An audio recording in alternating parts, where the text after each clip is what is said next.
بسم اللہ الرحمن الرحیم۔ السلام علیکم۔ میں ایک مہاراجہ کو اس حلیے میں نہیں دیکھ سکتا، ابوالقدر سلجوقی نے کہا۔ اگر آپ کے کپڑے خون آلود ہوتے تو میں اور زیادہ خوش ہوتا کہ آپ اپنے ملک کے لیے لڑے ہیں، مگر آپ میرے پاس آگے ہیں، میں آپ کا احترام کرتا ہوں۔ ابوالقدر نے حکم دیا، مہاراجہ کو غزنی کے امراء کا لباس پہنا کر لایا جائے اور ان کے ساتھیوں کو عزت سے رکھا جائے۔ کچھ دیر بعد مہاراجہ نہا دھو کر نہایت اچھی پوشاک میں ابوالقدر کے سامنے آیا۔ ابوالقدر نے اس سے پوچھا کہ اس کے پاس ہے کیا جس کے بل بوتے پر وہ اپنے آپ کو قیدی نہیں سمجھتا اور اطاعت قبول کرے گا۔ آپ کو یہاں خزانہ خالی ملا ہوگا، مہاراجہ راجیہ پال نے کہا۔ وہ تمام خزانہ میرے پاس ہے۔ میرے پاس باری نام کی ایک اور جگہ ہے اور وہاں کچھ فوج بھی ہے۔ اگر آپ مجھے یقین دلا دیں کہ باری میں مجھے اپنی ریاست قائم کرنے دیں گے تو میں تاوان بھی ادا کروں گا اور باج بھی، اور میں دوستی کا معاہدہ بھی کروں گا۔ آپ بھاگے کیوں تھے؟ ابوالقدر نے پوچھا۔ میں اس سوال کا جواب نہیں دوں گا، مہاراجہ نے کہا، کیونکہ یہ خوشامد ہوگی۔ میں نے اپنے دیوتاؤں کی بھی کبھی خوشامد نہیں کی۔ کیا آپ اسلام قبول کریں گے؟ میں مذہب کے نام سے بیزار ہوں، مہاراجہ نے جواب دیا۔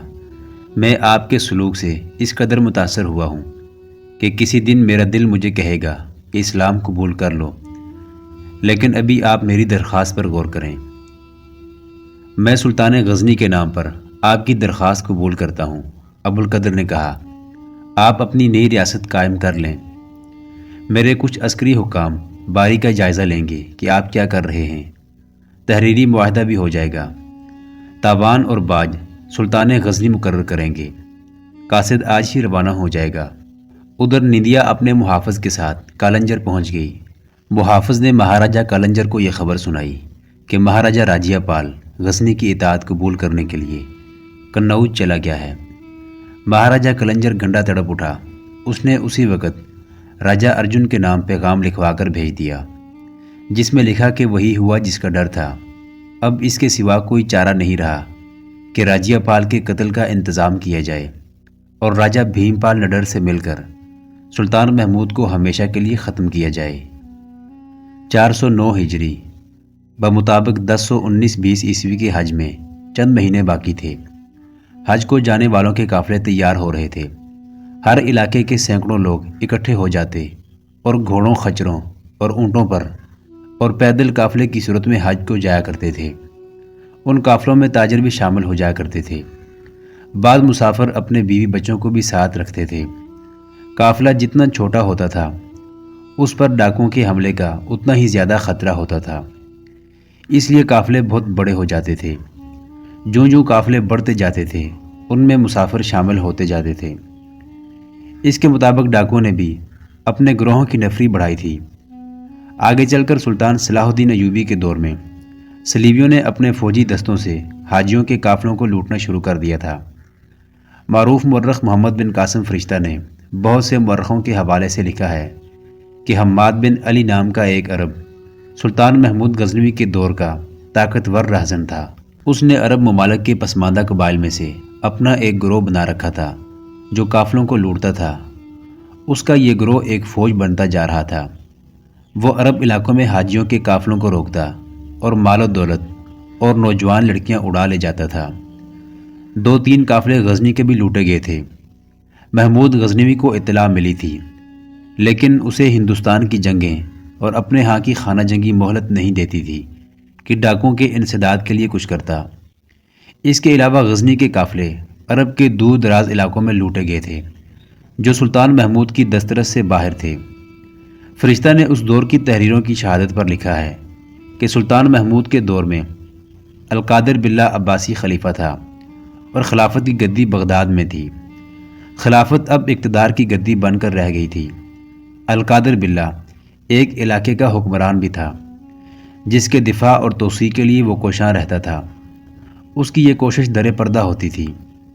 اقتدار پرستی اور شہنشاہیت کے لیے جھوٹ اور فریب ضروری ہوتا ہے۔ چنانچہ بعض سازشوں کا خالق بھی تھا۔ سلطان محمود کے ساتھ بھی اس کی ایک ٹکر ہو چکی تھی۔ مورخ لکھتے ہیں کہ خلیفہ القادر باللہ کو معلوم تھا کہ عرب کے بعض قبائل جو بدو کہلاتے ہیں حماد بن علی کی قیادت میں قافلوں کو لوٹتے ہیں، لیکن خلیفہ دانستہ نگاہیں پھیرے ہوئے تھا۔ انہی دنوں جب ہر علاقے میں حاجیوں کے قافلے تیار ہو رہے تھے، بغداد میں حماد بن علی خلیفہ کے ایک سالار کے گھر میں بیٹھا ہوا تھا۔ اس کے ساتھ دو بڑی حسین لڑکیاں تھیں جو کچھ دیر وہاں خاموش بیٹھی رہیں۔ سالار انہیں دیکھتا اور مسکراتا رہا۔ ان لڑکیوں کے علاوہ حماد بن علی کچھ اور تحفے بھی لایا تھا۔ تھوڑی دیر بعد لڑکیاں اور تحفے کسی اور کمرے میں چلے گئے۔ سالار اور حماد اکیلے رہ گئے۔ خلیفہ کے مزاج کیسے ہیں؟ حماد نے پوچھا۔ حج کا موسم آ رہا ہے۔ خلیفہ کے مزاج پہلے کی طرح میرے ہی ہاتھ میں ہیں، سالار نے جواب دیا۔ مجھے معلوم تھا حج سے پہلے تم آؤ گے، ہمارا حصہ ہمیں مل جائے۔ خلیفہ کی پرواہ نہ کرنا، اسے خلافت کی گدی سے پیار ہے اور اسے ایسے مشیروں اور درباریوں کی ضرورت ہے جو اسے یقین دلاتے رہیں کہ وہ ساری دنیا کا بادشاہ ہے اور اس کی رعایا اس سے بہت خوش ہے۔ یہ کام ہم کر رہے ہیں۔ اس کی نظر میں تم بہت بڑے تاجر ہو جس کی تجارت غزنی سے ہندوستان اور مصر تک پھیلی ہوئی ہے۔ اب میں اپنی تجارت غزنی تک پھیلانا چاہتا ہوں، حماد بن علی نے کہا۔ وہاں سے مجھے خبر ملی ہے کہ سینکڑوں آدمیوں کا قافلہ حج کے لیے آ رہا ہے۔ اس کی تعداد بڑھتی جائے گی۔ مجھے یہ بھی بتایا گیا کہ اس قافلے میں ہندوستان کی دولت آ رہی ہے۔ کیا یہ صحیح ہے کہ غزنی کا سلطان محمود ہندوستان کے خزانے خالی کر لایا ہے؟ اس کے تحفے خلیفہ کے پاس بھی پہنچ چکے ہیں، خلیفہ کے سالار نے جواب دیا۔ یہ صحیح ہے کہ سلطان محمود ہندوستان سے اتنے زر و جواہرات اور درہم و دینار لایا ہے جو تمہارے اور میرے تصوروں میں بھی نہیں آ سکتے، اور مجھے بتایا گیا ہے کہ اس نے اپنی فوج کو مال غنیمت سے مالا مال کر دیا ہے، حماد نے کہا۔ ان فوجیوں کے لواحقین حج کے لیے آ رہے ہیں۔ ہندوستان کا قیمتی سامان ان کے ساتھ آ رہا ہے جو ہماری منڈیوں میں فروخت ہوگا۔ قافلے کے ساتھ غزنی کے وہ تاجر بھی آ رہے ہیں جنہوں نے سلطان کی فوج سے سامان خریدا ہے۔ ایسا قافلہ اس سے پہلے میرے ہاتھ کبھی نہیں آیا تھا۔ اب میری توجہ اس قافلے پر مرکوز ہے۔ میں آپ کے پاس اس لیے آیا ہوں کہ آپ مجھے یقین دلائیں کہ میں اس قافلے پر ہاتھ ڈالوں تو خلیفہ میری گردن نہیں پکڑے گا۔ میں جانتا ہوں کہ خلیفہ سلطان محمود سے ڈرتا ہے۔ کیا میں نے تمہیں بتایا نہیں کہ خلیفہ تمہیں تاجر سمجھتا ہے؟ سالار نے کہا۔ کون جان سکے گا کہ غزنی کے قافلے کا تم نے صفایا کیا ہے؟ ہاں، تمہیں ایک احتیاط کرنی پڑے گی۔ قافلہ بہت بڑا ہے، اس لیے تمہارے ساتھ بہت سے آدمی ہونے چاہیے۔ یہ بھی ہو سکتا ہے کہ سلطان محمود قافلے کے ساتھ فوج کا ایک دستہ بھی بھیج دے۔ وہ پکا مسلمان ہے اور سنا ہے کہ وہ حج کے لیے جانے والوں اور حج سے واپس آنے والوں کا بہت احترام کرتا ہے اور انہیں ہر طرح کی سہولت دیتا ہے۔ اب تو میں بھی فوج اکٹھی کر سکتا ہوں، حماد بن علی نے کہا۔ تمام قبیلے میرے زیر اثر ہیں۔ میں 700-800 نفری بڑی آسانی سے لے آؤں گا۔ کیا آپ ان قبیلوں سے واقف نہیں؟ اور پھر میں آمنے سامنے آ کر للکار کر تھوڑے ہی لڑوں گا، میں گھات لگاؤں گا۔ کسی پہاڑی علاقے میں؟ سالار نے جواب دیا۔ نہیں، قید کے ریگستان میں، حماد نے جواب دیا۔ آپ کیسے سالار ہیں؟ کیا آپ ریگستان کی گھات نہیں جانتے؟ جب قافلے پر اچانک حملہ ہوگا تو قافلے والے ادھر ادھر بھاگیں گے، انہیں چھپنے کی کوئی جگہ نہیں ملے گی۔ میں قید کے ریگستان سے واقف ہوں۔ ایک علاقہ ریتلے ٹیلوں کا ہے، اس کی بھول بھلائیوں سے صرف ہمارے قبیلے واقف ہیں۔ کوئی اجنبی ان میں پھنس جائے تو اسے باہر نکلنے کا راستہ نہیں ملتا۔ اس علاقے میں غزنی کی فوج بھی نہیں لڑ سکتی۔ میرے ساتھ جو قبائلی ہیں وہ انسان نہیں جن ہیں۔ آپ مجھے خلیفہ سے ملوا دیں، میں اس کی خدمت میں بھی کچھ پیش کر دوں۔ خلیفہ القادر باللہ عباسی اپنے خاص کمرے میں بیٹھا تھا اور اس کا سالار جو اس کا منظور نظر تھا اسے بتا رہا تھا کہ حماد بن علی اس سے ملنے آیا ہے۔ وہ تحفے جو حماد لایا تھا خلیفہ کے سامنے پڑے تھے۔ سالار نے حماد کی بہت تعریف کی اور خلیفہ کو بتایا کہ حماد بن علی بڑے کام کا آدمی ہے۔ وہ تمام سرکش قبائل کو آپ کی خلافت کا غلام بنا رہا ہے اور آپ کے لیے وہ ان قبائل میں سے فوج تیار کر رہا ہے۔ جب کبھی ہمیں ضرورت پڑی تو یہ قبائل ہمارے دوش بدوش لڑیں گے۔ یہ قبائل سرکش اور خود سر ہیں۔ معلوم ہوا ہے کہ قافلوں کو لوٹتے اور لڑکیاں بھی اٹھا لے جاتے ہیں جنہیں وہ بیچ ڈالتے ہیں۔ یہ ان لوگوں کا بہتان ہے جو حماد کی مقبولیت اور طاقت سے خوف زدہ ہیں اور حسد کرتے ہیں۔ سالار نے چاپلوسی کا کمال دکھاتے ہوئے کہا، ہر وہ انسان جو لوگوں میں مقبول ہے وہ حاسدوں کے دل کا کانٹا سمجھا جاتا ہے۔ آپ کے دشمن بھی ہیں، وہ جب دیکھتے ہیں کہ آپ کی رعایا آپ کا نام سن کر سجدہ ریز ہو جاتی ہے تو وہ جلتے اور کٹتے ہیں۔ حماد بن علی نے تمام سرکش قبائل کو اپنا مرید بنا رکھا ہے اور خود آپ کا مرید ہے۔ وہ تمام قبائل کو آپ کا مرید بنا چکا ہے۔ امیر المؤمنین، ایک اور درباری حاکم جو سالار کا ہی آدمی تھا بول پڑا، اس عمر میں بھی آپ کا چہرہ مبارک جوانی کے خون سے دمک رہا ہے۔ حماد بن علی آپ کے لیے یہ تحفہ لایا ہے، وہ آپ رات کو اپنے حرم میں دیکھ لیں گے اور آپ اس تحفے کے قابل ہیں۔ سالار نے کہا، آپ حماد کو شرف باریابی بخشیں، وہ باہر انتظار کر رہا ہے۔ اسے انتظار میں باہر کیوں کھڑا رکھا گیا ہے؟ خلیفہ نے ساری دنیا کے بادشاہ کی طرح جلالی لہجے سے کہا، ایسے آدمی کو ہم اپنے برابر بٹھائیں گے۔ فوراً حماد بن علی کو حاضر کیا گیا۔ وہ وجیح عرب تھا، چہرہ لال اور آنکھیں شربتی رنگ کی تھی، ادھیڑ عمر تھا لیکن لگتا جوان تھا۔ اس کے چہرے پر ان عربوں کا جلال تھا جنہوں نے رومیوں اور زرتشتوں کو گھٹنوں بٹھا دیا اور اسلام کا پرچم سمندر پار یورپ میں جا گاڑا تھا۔ حماد کے بازو لمبے اور کندھے سیدھے اور گوشت سے بھرے ہوئے تھے۔ وہ جب اندر آیا تو اس کے قدموں کے نیچے زمین ہلتی ہوئی محسوس ہوتی تھی۔ اس کے ہونٹوں پر تبسم تھا اور وہ مردانہ وقار کا شاہکار تھا۔ اس کی آنکھوں کی چمک میں، اس کے چہرے کی دمک میں اور اس کے ظاہری جاہ و جلال میں شائبہ تک نہ ملتا تھا کہ یہ شخص لٹیرا ہے۔ خلیفہ اٹھ کھڑا ہوا اور ہاتھ حماد کی طرف بڑھا کر بولا، آگے آؤ حماد بن علی، خدا کی قسم ہمیں تمہارے چہرے پر لکھا نظر آتا ہے کہ تم قصر خلافت کے پاسبان ہو۔ لوٹ مار کرنے والے وحشی قبائل کو لگام ڈال کر تم نے خلافت پر اور اسلام پر عظیم احسان کیا ہے۔ میں آپ کی رعایا ہوں یا امیر المؤمنین، حماد نے کہا۔ رعایا میں کون ایسا فرد ہے جو آپ کی عبادت نہیں کرتا؟ آپ نے ٹھیک فرمایا ہے کہ میں قصر خلافت کا پاسبان ہوں۔ میں اپنی جان اور صحرائی قبیلوں کی وفاداری پیش کرنے آیا ہوں۔ خلیفہ نے حماد کو اپنے برابر بٹھا لیا، جیسے کسی نے سانپ اپنی آستین میں ڈال لیا ہو۔ یہ 1019-20 عیسوی کا دور تھا جب اسپین اندلس کہلاتا تھا اور وہاں اسلامی پرچم لہرا رہا تھا مگر سرنگوں ہوتا جا رہا تھا۔ کرتبہ سازشوں کا اور اقتدار پرست پہلوانوں کا اکھاڑا بن چکا تھا۔ طارق بن زیاد کی ہڈیاں خاک ہو چکی تھی اور اس کی روح اس اندلس کے لیے تڑپ رہی تھی جسے فتح کرنے کے لیے اس نے سمندر پار کر کے کشتیاں جلا ڈالی تھی تاکہ واپسی کا تصور ہی مٹ جائے۔ وہ اندلس، وہ طارق بن زیاد کا اندلس ویسے ہی چاپلوس مشیروں اور درباری خوشامدیوں کی بھیڑ چڑھ رہا تھا جیسے بغداد کے قصر خلافت میں بھی موجود تھے۔ ان دنوں جب بغداد میں ایک لٹیرا اور صحرائی قزاق خلیفہ کے دربار میں ایک معزز تاجر کے بحروب میں پیش کیا گیا تھا، اسپین کے حکمران چچا کا بھتیجا اس کے خلاف لڑ رہا تھا۔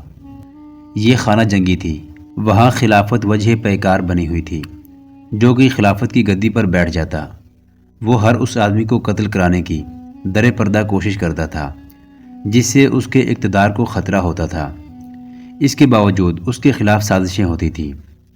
خوشامدیوں اور چاپلوسوں کا ایک ٹولہ تھا جو ہر خلیفہ کی مدح سرائی کرتا تھا اور اس پر غالب آ جاتا تھا۔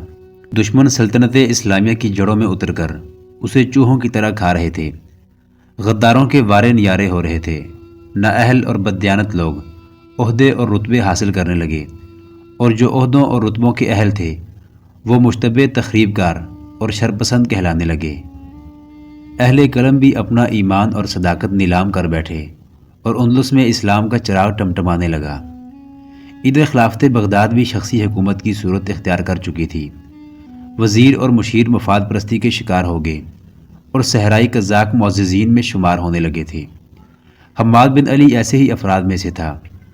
ایک سلطان محمود غزنوی تھا جو اسلام کی مشعل اٹھائے ہند کے بت خانے میں جان کی بازی لگائے ہوئے تھا۔ اس لیے وہ اقتدار کے بھوکے لوگوں کے دلوں میں کانٹے کی طرح کھٹکتا تھا۔ حماد بن علی کے ساتھ 4 محافظ تھے، جن میں ایک وجیح ترک ارتگین تھا۔ وہ کوئی 1 سال پہلے حماد کے گروہ میں شامل ہوا تھا اور حماد کا قابل اعتماد محافظ بن گیا تھا۔ جس طرح ہر اسلامی مملکت میں حج پر جانے والوں کے قافلے تیار ہو رہے تھے، ایسا ایک قافلہ غزنی میں بھی تیار ہو رہا تھا۔ تیاری یہ تھی کہ قافلے میں زیادہ سے زیادہ لوگ شامل ہو جائیں تاکہ قزاقوں اور راہزنوں سے محفوظ رہیں۔ قافلے میں تاجر بھی شامل ہو رہے تھے۔ گرد و نواح کے لوگ بھی غزنی میں جمع ہو رہے تھے۔ اونٹوں، گھوڑوں اور بیلوں کی خرید و فروخت ہو رہی تھی۔ بیل اور گھوڑا گاڑیاں تیار ہو رہی تھیں۔ یہ میلے کا منظر تھا۔ اس میلے میں حماد بن علی کے آدمی بھی گھوم پھر رہے تھے۔ وہ جائزہ لے رہے تھے کہ قافلے کے ساتھ کتنا مال جا رہا ہے اور جو لوگ ساتھ جا رہے ہیں وہ مزاحمت کے قابل ہیں یا نہیں۔ قافلے کو 1.5 ماہ بعد روانہ ہونا تھا۔ عرب کے صحرا میں کہیں ایک نخلستان تھا، وسیع اور سرسبز۔ وہاں خیمے لگے ہوئے تھے، مشعلیں جل رہی تھیں۔ خیموں کا ایک شہر آباد ہو گیا تھا۔ خیموں سے ذرا پرے 100 آدمی گول دائرے میں زمین پر بیٹھے تھے۔ ایک جگہ قالین بچھے تھے، ان پر حماد بن علی بیٹھا تھا۔ وہاں بھی مشعلیں اور قندیلیں جل رہی تھیں۔ گول دائرے میں ایک رقاصہ ناچ رہی تھی۔ 3-4 خوبصورت اور جوان عورتیں حماد کے ساتھ بیٹھے ہوئے آدمیوں کو شراب پیش کر رہی تھیں۔ ان کے کندھے، سینے اور نصف پیٹھیں ننگی تھیں۔ انہوں نے جو لمبے فراق پہن رکھے تھے ان پر ستارے سے چمک رہے تھے۔ ان عورتوں کی چال ایسی تھی جیسے ریت پر تیر رہی ہوں۔ مہمانوں کے آگے سالم بکرے روسٹ کر کے رکھے ہوئے تھے۔ رقاصہ کا رقص اور اس کے ساتھ صحرائی ساز وجد آفریں تھے۔ یہ الف لیلہ کی ایک بڑی ہی حسین اور پراسرار رات تھی۔ صحرا کا یہ حصہ عام گزرگاہ سے بہت دور تھا۔ یہ حماد بن علی کی دنیا تھی، اور اس دنیا میں جو ریت کے سمندر میں جزیرے کی مانند تھی اس کی بادشاہی تھی۔ اس کے پاس بیٹھے ہوئے لوگ عرب کے سرکش اور آزاد قبائل کے سردار اور سرکردہ لوگ تھے۔ ان کے انداز بتا رہے تھے کہ یہ کسی قانون کے پابند نہیں اور ان کے دلوں میں خدا کا خوف بھی نہیں۔ اس محفل میں اتنی حسین لڑکیاں کسی اور ہی جہان کی مخلوق لگتی تھی۔ رات شراب اور عیاشی میں بہتی ڈوبتی اور ابر ابر کر ڈوبتی گزر گئی۔ سورج ابھرا تو یہ لوگ سو گئے، اور جب سورج صحرا کو جھلساتا ہوا ڈوب گیا تو یہ پراسرار لوگ جاگ اٹھے اور اس کھلی جگہ جا بیٹھے جہاں رات رقص اور شراب کی محفل جمی تھی۔ مگر آج رات وہاں کوئی رقاصہ نہیں تھی۔ شراب پلانے والی عورتیں موجود تھیں۔ میرے عزیز دوستو، حماد بن علی نے سب سے مخاطب ہو کر کہا، حاجیوں کے قافلے چلنے والے ہیں اور دور کے قافلے چل بھی پڑے ہوں گے، مگر اب بہت بڑا شکار آ رہا ہے۔ یہ غزنی کا قافلہ ہے، اس کے ساتھ ہندوستان کا مال غنیمت آ رہا ہے۔ تم نے اس سے پہلے غزنی کے قافلے مارے ہیں، مگر اتنا مال ہاتھ نہیں آیا تھا۔ مجھے اطلاع ملی ہے کہ اب جو قافلہ آ رہا ہے وہ تمہیں برسوں کے لیے مالا مال کر دے گا، مگر اس قافلے پر ہاتھ ڈالنا آسان نہیں ہوگا۔ قافلے میں 1,500 سے زیادہ لوگ ہوں گے، سب مسلح ہوں گے اور ان میں فوجی بھی ہوں گے۔ اس قافلے پر چند ایک آدمیوں کا گروہ ہاتھ نہیں ڈال سکتا۔ ہم سب کو مل کر ایک فوج کی طرح حملہ کرنا ہوگا۔ کیا تم لوگ مجھے بتا سکتے ہو کہ ہر ایک آدمی کتنے آدمی اپنے ساتھ لا سکتا ہے؟ 1,000، ایک نے ہاتھ اٹھا کر کہا۔ 600، ایک اور نے کہا۔ 400۔ ہر ایک نے بتایا کہ وہ کتنے آدمی لا سکتا ہے۔ یہ تعداد 5,000 بن گئی۔ یہ یاد رکھو کہ ہمیں 5,000 قزاق نہیں، سپاہی درکار ہیں، حماد بن علی نے کہا۔ ہو سکتا ہے ہمیں ایسی ضرورت پیش نہ آئے، لیکن ہمیں باقاعدہ لڑائی کے لیے تیار ہونا چاہیے۔ میں بغداد سے آ رہا ہوں۔ مجھے خلیفہ کے ایک سالار نے بتایا ہے کہ غزنی کا سلطان، جس کا نام محمود ہے، حاجیوں کی بہت عزت کرتا ہے اور ان کا بہت خیال رکھتا ہے۔ ہو سکتا ہے وہ اتنے بڑے قافلے کے ساتھ فوج کا ایک دستہ بھیج دے۔ ہر سردار نے پرجوش آواز میں حماد کو یقین دلایا کہ وہ اپنے ساتھ ایسے جنگجو لا رہے ہیں جو غزنی کی فوج کو کاٹ کر رکھ دیں گے۔ اگر تم واقعی سپاہی بن کر آؤ گے تو تمہیں ایک اور انعام ملے گا، حماد بن علی نے کہا۔ اس کے پاس ایک بڑی ہی خوبصورت لڑکی بیٹھی تھی۔ یہ لڑکی 1 سال سے اس کے پاس تھی۔ اس نے لڑکی کے سر پر ہاتھ رکھ کر کہا، غزنی کے حسن کا نمونہ ہے۔ غزنی کے قافلے کے ساتھ ایسی بہت سی لڑکیاں آ رہی ہیں، پورے پورے کنبے آ رہے ہیں۔ یہ ایسا انعام ہے جو تمہیں اور کہیں سے نہیں ملے گا۔ لڑکی جو مسکرا رہی تھی سنجیدہ ہو گئی اور اس کا چہرہ سرخ ہو گیا۔ حماد بن علی سب کو بتانے لگا کہ قافلے پر کس مقام پر حملہ کرنا ہے۔ حماد کے پیچھے اس کا باڈی گارڈ ارتگین کھڑا تھا۔ وہاں محافظ کو ساتھ رکھنے کی ضرورت نہیں تھی، لیکن وہ ان قبائل کا بادشاہ تھا اور بادشاہ اپنے ساتھ محافظ رکھا کرتے تھے۔ جب حماد قبائل کے سرداروں سے مخاطب تھا، لڑکی نے نظر بچا کر ارتگین کی طرف دیکھا۔ ارتگین کے چہرے کا رنگ بدل گیا، جیسے اس سے کوئی غلطی سرزد ہو گئی۔ قبائلی سرداروں نے غزنی کے قافلے پر حملے کا منصوبہ طے کر لیا اور انہوں نے قید کے ریگستان کو حملے کے لیے موزوں سمجھا۔ اسی رات کا واقعہ ہے کہ حماد بن علی گہری نیند سو گیا تھا۔ دوسرے خیمے میں غزنی کی یہ لڑکی، جس کا نام سبیلہ تھا، جاگ رہی تھی۔ اس کی نیند اڑ گئی تھی۔ خیمہ گاہ پر موت کا سکوت طاری تھا۔ ان لوگوں کو کوئی غم نہیں تھا، کوئی خطرہ نہیں تھا۔ انہیں پہرا کھڑا کرنے کی ضرورت نہیں تھی۔ رہزنی اور قزاقی ان کا پیشہ تھا۔ وہ وحشی تھے، ان تک قانون کا ہاتھ نہیں پہنچ سکتا تھا۔ سبیلہ نے اٹھ کر اپنے خیمے کا پردہ ذرا سا ہٹایا اور باہر دیکھا۔ باہر تاریکی تھی، وہ کسی کے انتظار میں تھی۔ وہ پھر لیٹ گئی۔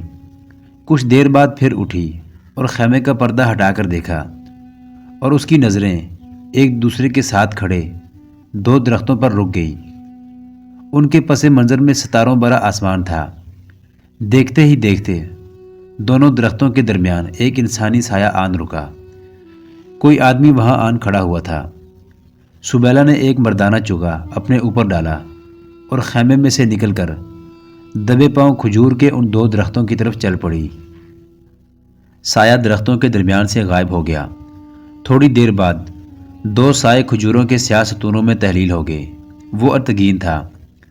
رات جب محفل برخاست ہوئی تھی تو سبیلہ نے موقع دیکھ کر ارتگین سے کہہ دیا تھا کہ رات وہ کھجور کے ان دو درختوں کے درمیان آ جائے جو پانی کے کنارے الگ تھلگ کھڑے ہیں۔ ارتگین اور سبیلہ کی آپس میں کوئی ایسی بات نہیں تھی کہ وہ یوں چوری چھپے ملتے۔ وہ ایک دوسرے کو دیکھ کر مسکرا دیا کرتے تھے۔ دونوں کا ان قزاق قبائل کے ساتھ کوئی تعلق نہ تھا، نہ وہ ان میں سے تھے۔ دونوں کو ایک قافلے سے اغوا کیا گیا تھا۔ سبیلہ غزنی کی فوج کے ایک شتر سوار کی بیٹی تھی۔ اس کا باپ صرف شتر سوار ہی نہیں تھا، وہ سلطان محمود کا معتقد اور مرید تھا۔ وہ ہندوستان میں بھی اپنی فوج کے ساتھ گیا تھا۔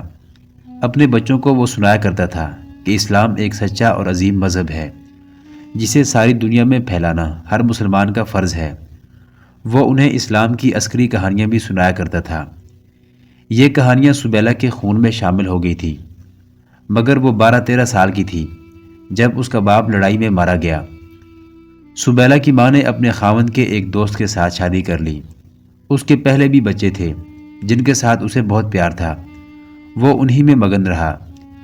سبیلہ اور اس کے چھوٹے 2 بھائیوں کو وہ پیار اور شفقت نہ دے سکا۔ سبیلہ کی عمر 16-17 سال ہوئی تو ستیلے باپ نے اسے خاصی بڑی عمر کے ایک آدمی کے ساتھ بیاہ دیا۔ اس آدمی کی پہلے بھی 2 بیویاں تھیں۔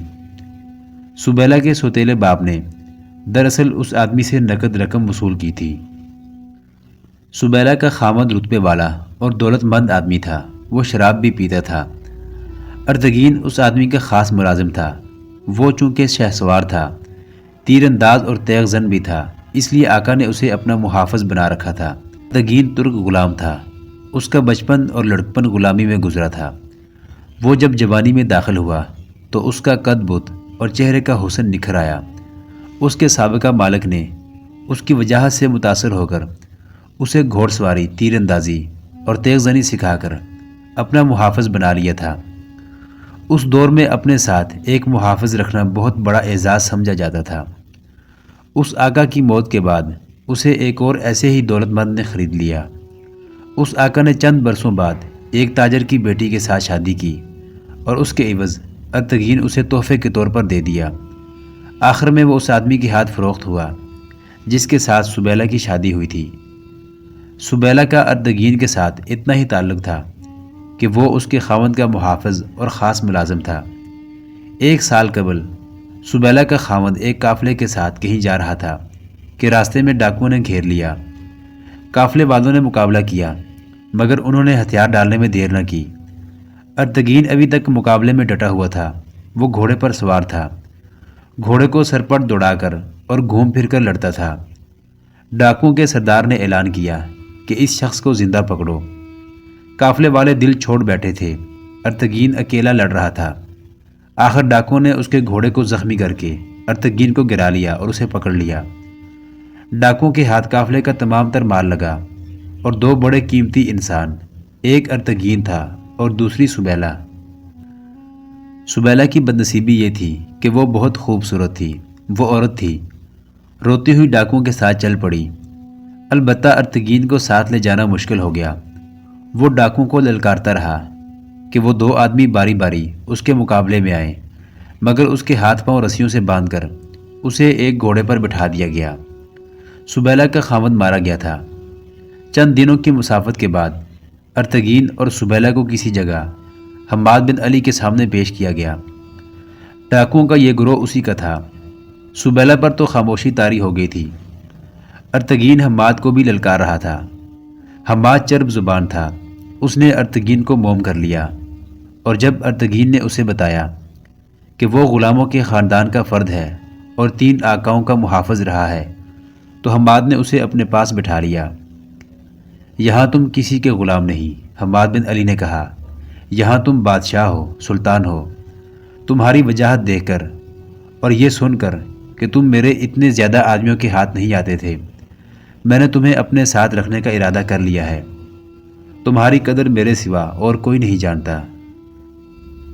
کیا تم مجھے اپنے جیسا ڈاکو بنانا چاہتے ہو؟ ارطغرل نے پوچھا۔ تو کیا غلام رہنا چاہتے ہو؟ حماد نے کہا۔ کیا تم آزادی کی زندگی پسند نہیں کرو گے؟ حماد نے اسے قائل کر لیا کہ وہ اس کے ساتھ رہے۔ حماد کو جب پتہ چلا کہ وہ اس لڑکی سبیلہ کے خاوند کا محافظ تھا جسے اس کا گروہ اغوا کر لایا تھا، تو اس نے سبیلہ سے کہا، اگر تم یہاں ملکہ بن کے رہنا چاہتی ہو تو اپنے خاوند کے محافظ سے کہو کہ وہ تمہارے ساتھ رہے، ورنہ تم دونوں کا انجام بہت برا ہوگا۔ سبیلہ نے ارطغرل کو الگ لے جا کر کہا کہ وہ اس کی خاطر اس کے ساتھ رہے۔ سبیلہ نے اسے بتایا کہ حماد نے اسے کیا دھمکی دی ہے۔ ارطغرل حماد کا قائل ہو ہی چکا تھا۔ سبیلہ کے مظلوم آنسوؤں نے اس سے یہ فیصلہ کروا لیا کہ وہ حماد کے ساتھ رہے گا۔ حماد نے اسے بہترین گھوڑا دیا اور اسے اپنا ذاتی محافظ بنا لیا، اور سبیلہ حماد کی داشتہ بن گئی۔ دونوں 1 سال کے عرصے میں اس ماحول میں گھل مل گئے تھے۔ ارطغرل رہزنی کی 2 وارداتوں میں شریک ہوا تھا۔ وہ چونکہ حماد کا محافظ تھا اس لیے وہ قزاقی میں کم ہی شامل ہوتا تھا۔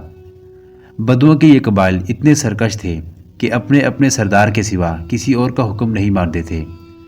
حماد بن علی کو سب نے صرف اس لیے اپنا بے تاج بادشاہ تسلیم کر لیا تھا کہ اس نے خلیفہ بغداد کو اور ہر اس حاکم کو جو حماد کو گرفتار کر سکتا تھا اپنے ہاتھ میں لے رکھا تھا۔ خلیفہ کو تو بتایا ہی نہیں گیا تھا کہ حماد رہزن اور قزاق ہے۔ اس 1 سال کے دوران ارطغرل اور سبیلہ کی ملاقاتیں ہوتی رہتی تھیں۔ ارطغرل اس کے ساتھ ہی رہتا تھا۔ دونوں کو ایک دوسرے سے یہی لگاؤ تھا کہ دونوں اغوا ہوئے تھے۔ یوں معلوم ہوتا تھا جیسے دونوں نے اس زندگی کو پسند کر لیا ہے۔ سبیلہ کو حماد نے ملکہ بنا دیا تھا، اور ارطغرل کے ساتھ حماد کا یہ وعدہ پورا ہو گیا تھا کہ وہ یہاں غلام نہیں آزاد ہوگا۔ بدو اس کا احترام کرتے تھے۔ محترم ناظرین، سلطان محمود غزنوی کی تاریخ پر مشتمل سیریز دیکھنے کے لیے چینل کو سبسکرائب ضرور کر لیں۔ گزشتہ اقساط دیکھنے کے لیے چینل پر پلے لسٹ کا وزٹ کریں۔ ویڈیو کو لائک اور شیئر ضرور کیجیے۔ آج کی قسط کے بارے میں کمنٹ باکس میں اپنی رائے سے آگاہ ضرور کریں۔ اللہ آپ کا حامی و ناصر ہو۔